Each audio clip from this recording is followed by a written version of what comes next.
Welcome to the View from the Top podcast. You are in for a treat today. I've got my dear friend, Giselle Ugarte, who's here, and I love her bio. She talks about being, if Tony Robbins and Gary Vaynerchuk had a baby with J-Lo, that's who Giselle is. And it pretty much encompasses the energy that you're going to see in this podcast, that you're going to hear. And she's a performance coach. She's an international speaker. And we had an amazing conversation. I've known her for a really long time.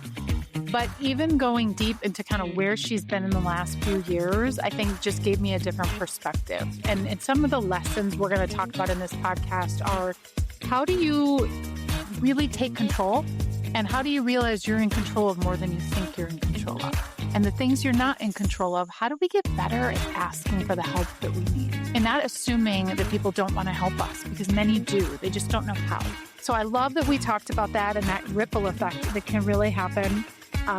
And her big piece of advice is, when you want to do something big, when you want to do something different than what you've done before, you have to control who's giving you feedback. And I've said this for years, filter the voices.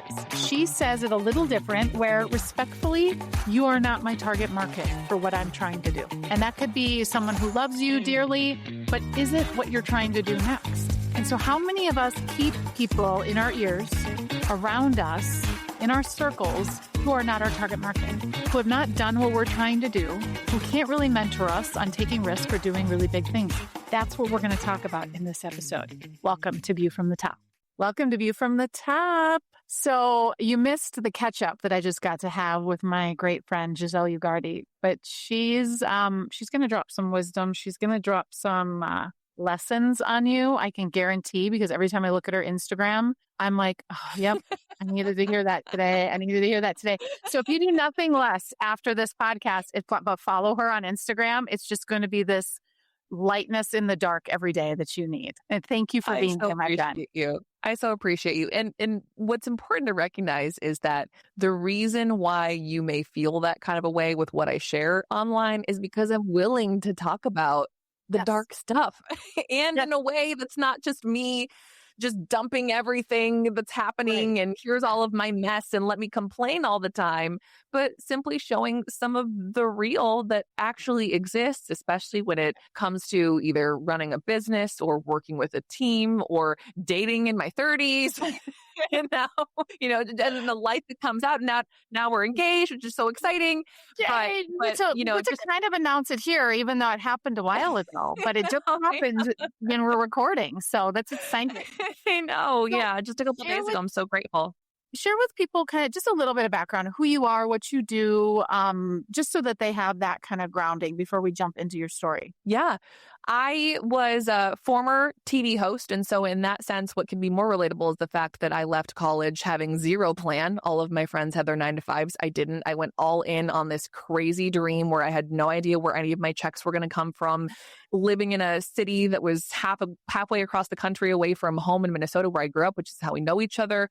I have definitely had a few different detours and redirections in my career where on the outside to somebody else looking in, it might look like I was confused, but really for me, it was simply following my heart and my desire and curiosity to learn. And so I've had many reinventions and rebrands along the way. And in all of those, having a lot of people tell me what I should or shouldn't do. What are you doing? That's crazy. And then all of that absolutely came to a peak, really was in the middle of the pandemic, when I decided to launch my own business and start my own company, which would be rooted in live events, because now I'm an executive coach and a professional speaker during a time when live events did not exist. And I did it at my kitchen table. I did it less than 6 months after buying my first home and had a mortgage to pay for and a single income and a dog. And I really learned and have always followed my intuition, which I'm a person of faith. So to me, my intuition is really the Holy Spirit, and really believing that everything I do, it is so much bigger than me, and finding a mission and a purpose in everything that I've done, where it doesn't matter if I am working retail at Nordstrom, helping you to pick out an outfit, which I've done before. That was like one of my many odd jobs. Or if I am on a stage telling you how to have more confidence, or trusting your gut, or living for God. It doesn't matter. Like in both of those situations, I can find mission and purpose, and I can I can have energy that is so contagious that it makes your day. And that's something that I really live by and breathe by. And so hopefully I can make your day today. You will mine. So, and I know you will others. I think one thing about you is authentic, but not in the overused sense of that word, but I think it is right now more about you share it all, right? You really are good about sharing the highs and the lows. So it balances out. And that is what life is about. So is there something though behind the scenes, that a moment for you that you were like, this isn't working? Like, do you remember a moment where you're like, I don't like who I am or what's going on or what? Describe that moment for us, because there's probably somebody listening that's having a moment like that. Oh, yeah, absolutely. Well, I say, Jamie, that there's personal and there's private. Private can be whatever you want it to be. And so where there are a lot of people who probably think I share it all, there's plenty that nobody knows about. Even right now, you mentioned, you're like, does anybody know about your engagement yet? I'm like, not yet. I'll probably wait maybe another week or two before I put it on the whole internet. But the inner circle, people like you know, I'm sharing it with you. Or if I'm going through a really difficult time, whether it's financially or am I going to be able to make payroll? There are certain people who I might talk to about that. I'm not going to tell the whole world about that. Right. And so I want to recognize though that there's personal and there's private. Private can be whatever you want it to be. Personal, though, that's how you connect with people. And you have a lot of people in the world right now who, after being in the pandemic, maybe you lived somewhere where the pandemic didn't really exist, or maybe you lived somewhere like Minnesota, where it was like overly done. We couldn't do anything. And we all got a little socially stupid. And what ends up happening is you think that you're more introverted than you actually are, but really it's that you're out of practice, or really it's that you're surrounding yourself with people who aren't willing to go deep. And so then it's no wonder that you hate small talk, because it's so surface level. But the thing is that you need small talk to get to the big talk. And there are some people who are going to be willing to go there, and there are going to be some people who aren't. But you have to be the brave one to go first. And there are definitely a couple of different moments, Jamie, that come to mind of what really opened it up for me. Number one, and this is intense and a little morbid, but I will never forget the day that the whole world cried together when Robin Williams passed away, and by suicide. And here is the funniest, happiest, one of the most generous, kind people in the entire world, was incredibly accomplished. And really the overwhelming reaction was shock. They didn't understand how someone who on the outside was so happy yet struggling so hard on the inside. And I remember being like, I can tell you, I could tell you, I know exactly how that feels. I know exactly how that feels. In fact, I could probably write a book about looking like you have it all together when inside your world is totally falling apart.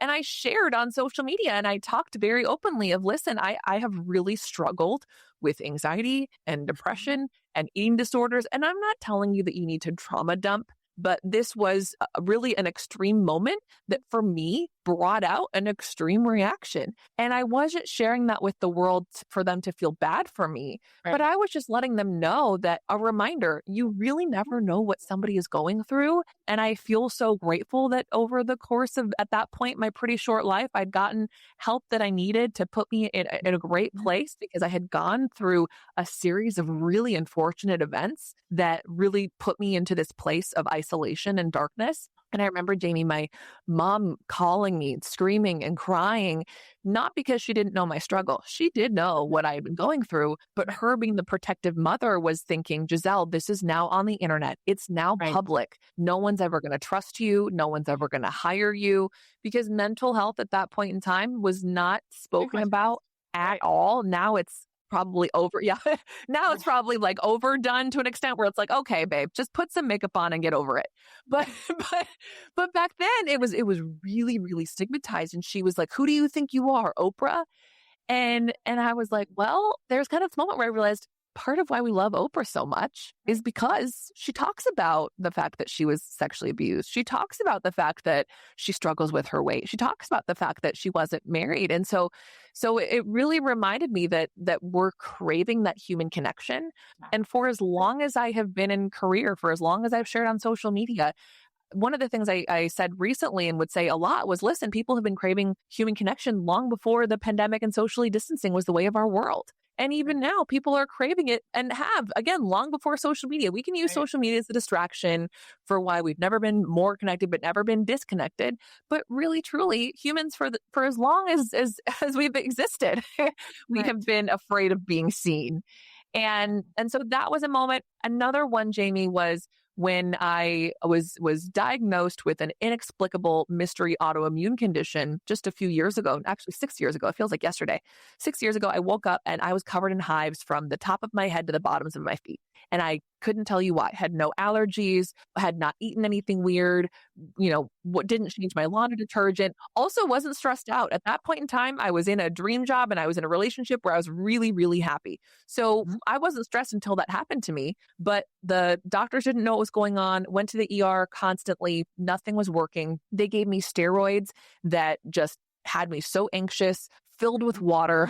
And I put on about 40 pounds in the span of about 3 months. And I think it was more than that. I think it was more like 50 or 60 pounds in the span of about 3 months, but I stopped weighing myself after I hit a certain point. And I would numb myself with alcohol, and I would numb myself with scrolling and being at home because I couldn't even leave my house. I couldn't even put makeup on. I couldn't even put underwear on. Like I was living in sweatpants, and it was as if I was allergic to touch. I couldn't even hug someone without all of a sudden the hives going everywhere. And I thought in my mind, okay, well, I will just keep posting on social media these perfect pictures from the last 6 months. Or I can take a picture and I can Photoshop my face, or I can add some lashes or put some makeup on or use a filter. And it wasn't until I had a friend take a picture of me and I looked at myself in the picture and I was like, who is that? Like, who is that? And I didn't realize how much I had been lying to myself and giving myself permission to lie to myself until I saw the stark contrast between me, who I thought I was just tucking myself in just a little bit, but all of a sudden looking at like, dang girl, like you put on 60 pounds. Like that was 4 full, like 5 or 6 full dress sizes, like something is, and I didn't realize how sick I had become, both in terms of my illness it still had not gotten any better, and also in my head. And so I put out a cry for help on social media, and I just said, hey guys, like I've been seriously struggling. I don't know what's going on with my health. I don't know what's going on with my hives, and overwhelmingly, yeah. The response from people saying, oh my gosh, I went through that, or my husband went through that. And unfortunately, they didn't necessarily know a cause or a cure, but they at least gave me more healthy coping mechanisms and outlets, and also just overwhelming gratitude of thank you for sharing. Thank you for showing up in the way that you are. And that was the moment that I stopped using filters. And so people saw me going to the gym or wearing a sports bra when I had plenty of cellulite and extra weight to carry. People saw me struggling with my makeup and with my energy and just talking about it. And they were so grateful for that. But what's so wild is that here they were praising me for being brave, and I was just existing. And that just overwhelmingly made such a difference. But the ripple effect of people who felt more confident showing up as authentically themselves because of that, that's where the magic really happens. It's not just about you showing up authentically. It's how your circles change, or perhaps you change your circles because you began to really give yourself permission to show up as you are. And I think that's a really good point that I was going to ask you about, kind of those identity shifts. I think it's hard for a lot of us when you talk about changing your circles. Because the second mountain, as I talk about a lot on here, right? The first mountain is about challenge and success and checking the boxes and status, right? Like, if I'm doing all the right things, do I have the right title? And then you get to the top, and the second mountain is like, I don't give a crap about any of that. And that changes the rooms you're in, and it changes the people you spend time with. Like, I remember going through, especially when we bought the farm. So this has been recently, where I'm like, am I a hermit? Like, is there something wrong with me because I want to be at the farm all the time? And I don't really want to be around people unless I invite them here. And I started to realize that it wasn't. It was just I was changing, and then my world around me had to change. But I think so many of us try to hang on to that previous identity and the people. What advice would you give to someone who's at that point right now and is like, how can I let go of what got me here? Because it feels like that's where my success came from. And how do I let go of that and build something different? It's hard. It is so much easier said than done, especially if perhaps you share a space or share a job or a workspace, or you share a bloodline with some of these people who you know that you have outgrown. And so you are quite physically or contractually obligated to spend time with those people, and all of their side comments or all of their side eyes or any of their backhanded compliments to you, those can be really, really difficult. And so what I do believe, though, has made it easier for me is when I have another friend who, fill in the blank, whatever that is. So if you have another friend who doesn't drink, if you have another friend who owns a business, if you have another friend who also practices faith, because two are so much stronger than just one. And when you have the permission from other people to know and believe that you're not crazy, or that you are doing the right thing for you, or that you are hitting that next level for you, or maybe they're even 2, 3, 4, 5 steps ahead of you, then that will make it significantly easier for you to navigate those situations with the people who no longer serve you. And I'll see videos on Instagram that will give scripts of what you should say to someone who maybe they don't approve of what you're doing, or the one that immediately comes to mind is commentary about your body at Thanksgiving or at holidays. If someone notices that you've lost weight or gained weight, and they'll give scripts of like, well, you shouldn't be making comments about my body, or you shouldn't be saying this. But let's think about how a really confident person handles criticism or commentary from anybody. You're not overcompensating. You're not trying to school anybody. As you mentioned, you just don't care.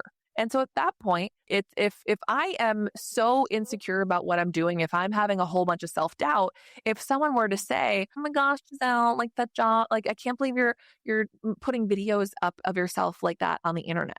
Okay. An insecure person would justify and give them all the reasons. An insecure person would clap back and go, well, what are you doing? What are you doing with your life? Why aren't you making the videos? Like an insecure person would feel like they need to say something that would then make them think or teach them a brand new lesson, versus the confident person would just go, thanks. Or yeah, I am. It's been so fun. I love it so much. Or change the subject entirely. Like, oh, that's okay. I guess we're talking about that, but let's not right now. And so it's really getting comfortable and even practicing some of that language. As an executive coach, I work with a whole bunch of founders and CEOs. And what's so funny is that sometimes it is actually the conversations that are outside of work that they have more trouble with. But even the ones where you're introducing yourself, and we will practice. I'll go, okay, let's practice. Let's practice telling your family that you're pregnant. Let's practice telling your husband what you need from him in this season of your marriage. Let's practice it. Where you look at someone like me or even like Jamie and you think, oh, it just comes so natural for you. Trust me, it comes natural for me because my best friend has probably heard me talk about it, or God has heard me cry about it, or my partner has helped me to rationalize something where I got really hyper emotional about it. And also probably because at some point I stood in front of the mirror or in front of a window where I saw my reflection and I practiced saying out loud exactly the thing. And I also think, Jamie, that even if for you, it's not justifying conversations, I do believe that especially in those early seasons where you're outgrowing friendships, you need to fully ingrain yourself and have it be in your DNA what it is that you're doing and what it is that you're committed to. Yeah. So for example, if there is behavior or friendship that you no longer tolerate, well, let's write it down, and let's write it down as if it's a part of us. So for example, I don't hang out with people who gossip. Maybe it is that you don't spend time watching trash reality television.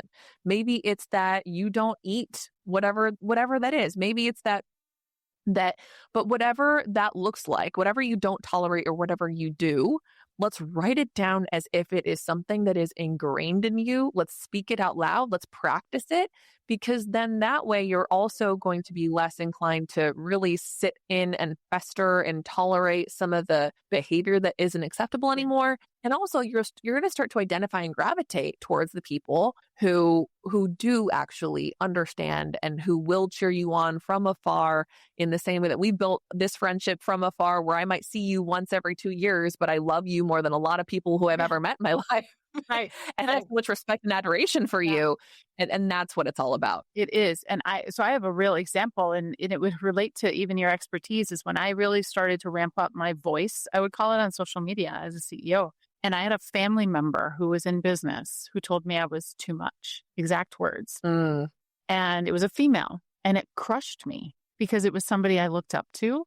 And I remember thinking, huh. And I went exactly to what you said. And it forged something in me in that moment where I was like, I'm even more committed now. And I'm standing in my power, right? I use the word power, not as power over, but that power within. I think some of those moments you have to go through because it really is testing your resolve. Are you really committed to that passion or that thing you're trying to do? And people are going to push on it. And if they push and it knocks you over and you take us and you're like, all right, well, then you're not committed yet and you need to do more work. And so it was a realization for me, like, oh no, I'm committed. I'm down this path. And I think we all need that. I think a lot of us as leaders, especially when we're going from mountain 1 to mountain 2, people knew us and people needed us to be who we were because for them. And now we're something different and we have to believe something different. So that's my next question for you is what is a mindset or a belief that you've had to let go? Because I also found myself carrying a bunch of that crap with me as I was trying to shift. Do you remember things where you're like, oh my gosh, I didn't realize I was still carrying that and I no longer believed that? Yes, what was that? Absolutely. It was really the approval from my family. That was something that was so important. And here's the thing. I feel so very grateful that I do have a family who loves me. And also, this is a misconception that is very true where I will have friends use the excuse of, well, but Giselle, you don't understand because you have a good relationship with your parents. So they support you. Hold on a second. I actually have seen, especially being a coach, that when you have a family who really loves you, they actually project even more of their fears onto you and will audibly say and out loud. And it's not a competition, let me be so very clear. But where you might have silence from your family who you don't have a relationship with, sometimes it's actually the ones who you have a solid relationship with who they're getting more of the audible to your face disapproval, where it's very candid, open, and honest. And if you have a good relationship, you just want to make them happy. You just want to make them proud. And I have 2 big brothers. So my mom says that I have 3 dads who love me so much. And yet anytime that I've had a really big opportunity, or maybe I share something kind of crazy on the internet, they are sometimes the first ones to say something like, are you sure you want to post something like that? Are you sure that you want to do that?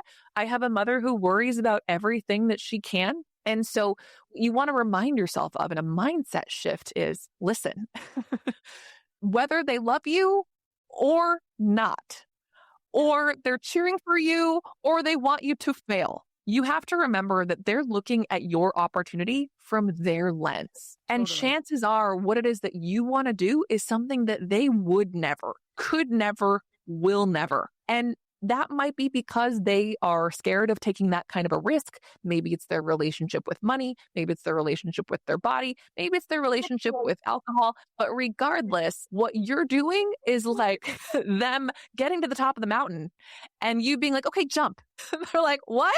I didn't want to climb here in the first place. Well, and I think they're not on your journey.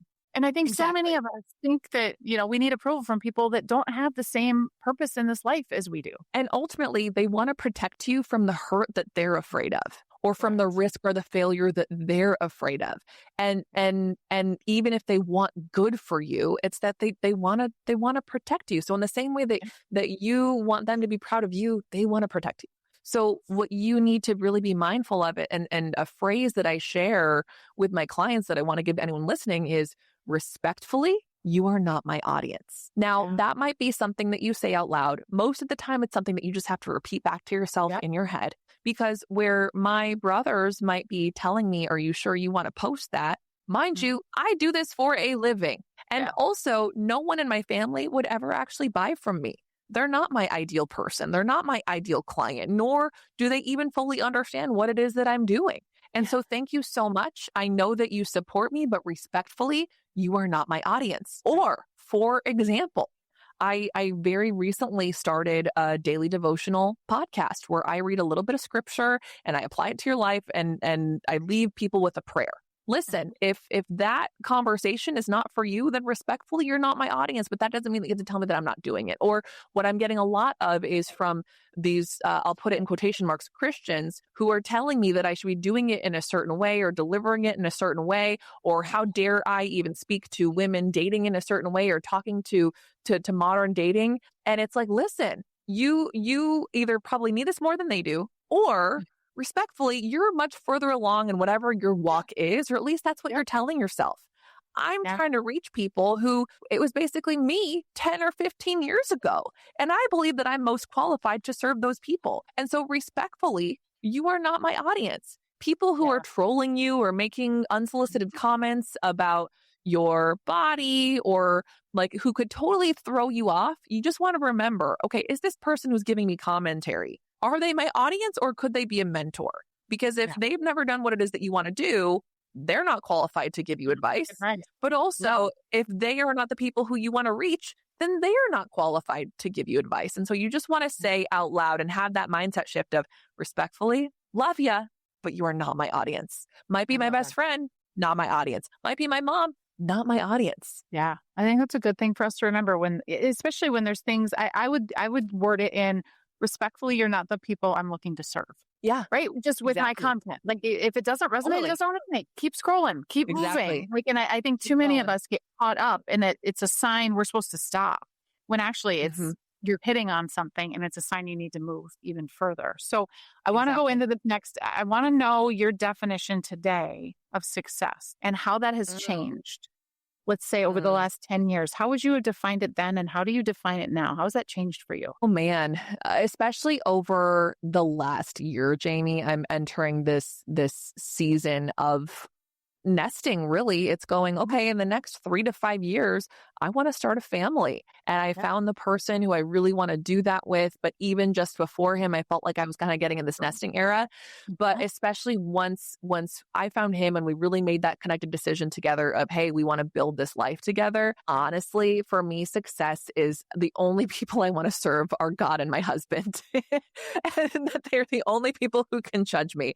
And really it is about the ripple effects that we can create of giving people permission to be themselves, to be their highest selves.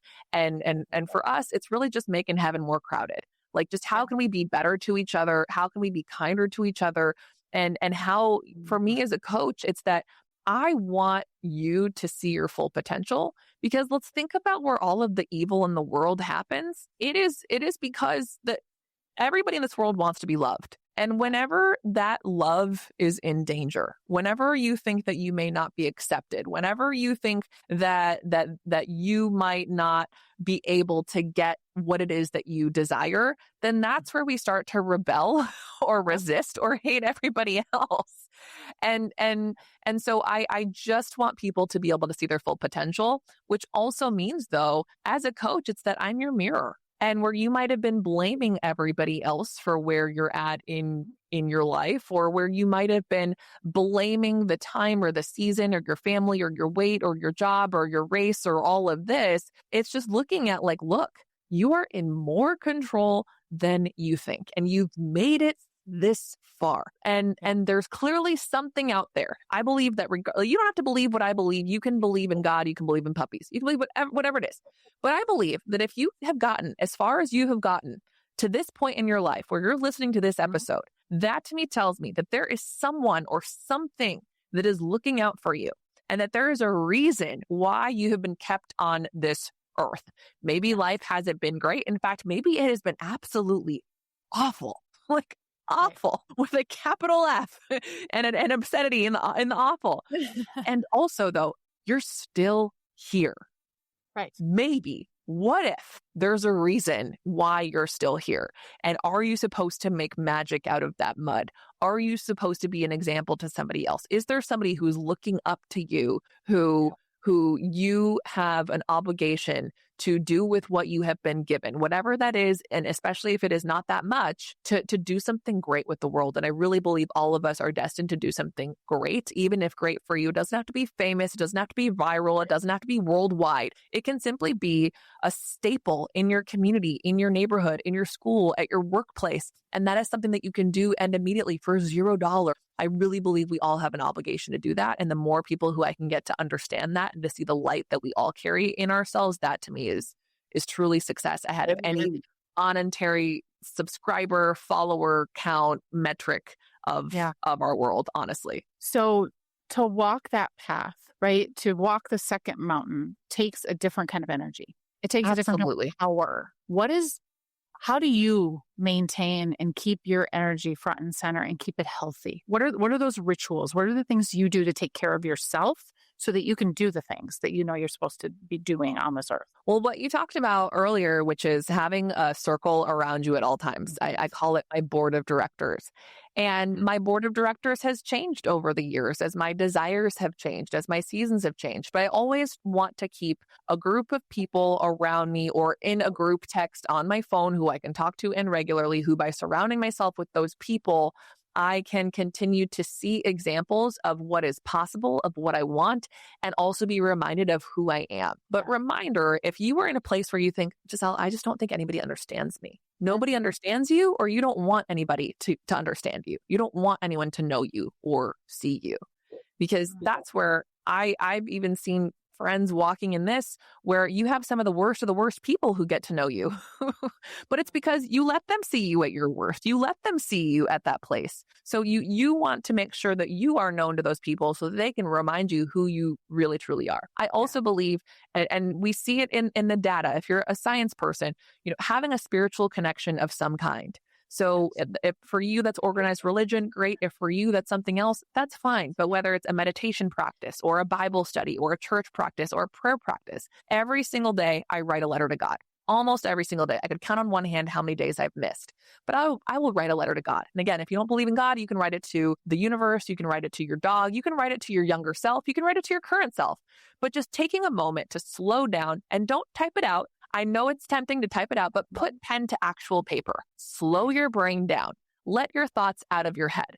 Because the more that we keep in our head, the more overwhelmed we will become. So when you can take some moments to journal it out or write a letter, but in that letter, talk about what you're thinking and also give gratitude. I started last year this practice of writing a letter to God every single day.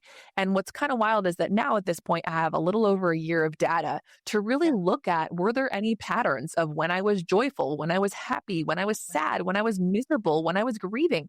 And I don't believe that there is any coincidence that there are plenty of pages where I'm talking about what I don't have, how behind I feel, how much I wish things were different, versus when I said, you know what, I'm not going to ask for anything. I'm just going to focus on what I'm thankful for. And when I focused on what I do have versus what I don't have, man, right? What a difference. What it creates in your life. I mean, what a difference. Yes. Yeah.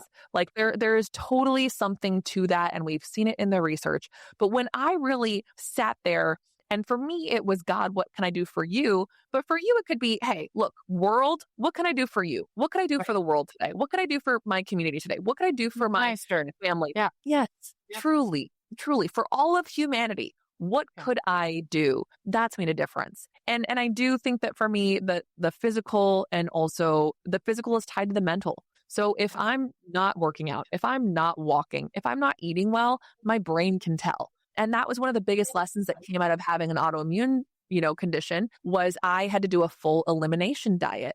And I'll never forget how I felt 30 days after not having sugar or alcohol or dairy. And I was like, oh my gosh, I feel like my brain is on fire. And I became addicted to, wait, how can I eat for my brain? How can I eat because I can even look at it now. This is so funny. I'm thinking about this now. I'm going, man, I kind of felt like a little bit of an Eeyore this morning. Well, Giselle, it's no wonder you had 40 days of Lent without sugar and then Easter happened. You're on a detox from sugar. So it's little things like that can make all the difference in the world and that are absolutely free. But you need to be the one, because I think, Jaime, that we can get into a woe is me season sometimes where we think, oh, no one's supporting me. No one's helping me. No one's looking out for me. No one's cheering you on. And I did an episode recently where I said, well, who did you disciple to cheer you on? Who did you point out? Who did you say, hey, listen, I'm doing this podcast and I am nervous. I'm excited. I'm scared. I really need you to cheer me on. I really need you to encourage me. I really need you to think about me, to just check in on me. But instead, what happens is we will do the thing and just expect everybody to know and just expect everybody to read our minds. And then we get sad when they don't know, don't show up, don't bring us a cake, don't throw us a party. We never told them that that's what we wanted them to do. And so I invite you to reach out and ask for the support that you need. I think that is a beautiful lesson for all of us because we all need support, right? None of us has got it all figured out or has all perfect days. Thank you for sharing just so vulnerably and what you've seen and what you see in your coaching, right? And how you help others. So I highly recommend everybody check out. We'll include all of Giselle's links in the podcast notes, but check out what she does. Follow her on Instagram. Because I promise you, it's going to be your pick-me-up every day. It's always her stories are always showing up because I always look at them. So they just show up, which is amazing. And before I let you go, I want to do a quick bonus round. These are just the fun questions. Let's do it. And I want to pause and just recognize you. Like, you have always been someone who you put yourself out there in such a way. You're willing to say the hard thing and openly and publicly and talk about it. I don't think that you get enough credit for what you do and the risks that you take. And so I want to take a moment and just acknowledge you. I see you, even if you're putting yourself out there in a totally different way, in a totally different cadence. Like, I see you and I love you so much and I'm so grateful for you and I admire you and look up to you more than you even know. I miss you and I'm coming to Austin because I really do miss you. You've been gone too long. Okay, so first question, what's your go-to song when you need to reset your energy? And you play a lot of music and you dance around on your Instagram, but what if you pick one song? What is it? Yeah. Natasha Bedingfield, Unwritten. That is my jam. That is my song. We're creating a Spotify playlist of all the answers to this. So your answer will now put on there. I love it. Yes. If I gave you a billboard on some road in Austin, I don't know, and every executive would see it every day, what would you put on that billboard? Oh my goodness. Like yourself first. I don't know why that came to mind.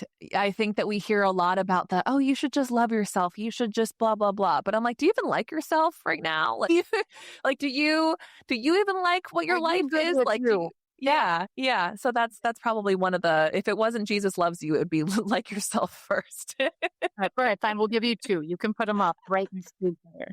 Thank you, my friend, for being here. I appreciate you. I appreciate you. I miss you. I miss you. Go follow her. I can't wait to see this next era for you. I am right alongside. I'm cheering for you. It's going to be a great ride. Thank you. Cheering for you too. Thanks, everybody. Success isn't just about reaching the top. It's about what you discover once you're there. Here on View from the Top, we explore the stories, the setbacks, and the inner work that redefine what success really means. If this episode resonated with you, I'd encourage you to share it with someone who might need it right now. And to stay connected, make sure and subscribe so you get notified when we release new episodes. You can connect with me on Instagram, LinkedIn, and Facebook, or visit my website at jamietaets.com. All of the links are in the show notes. Thank you for listening to View from the Top. We'll see you at the top and beyond.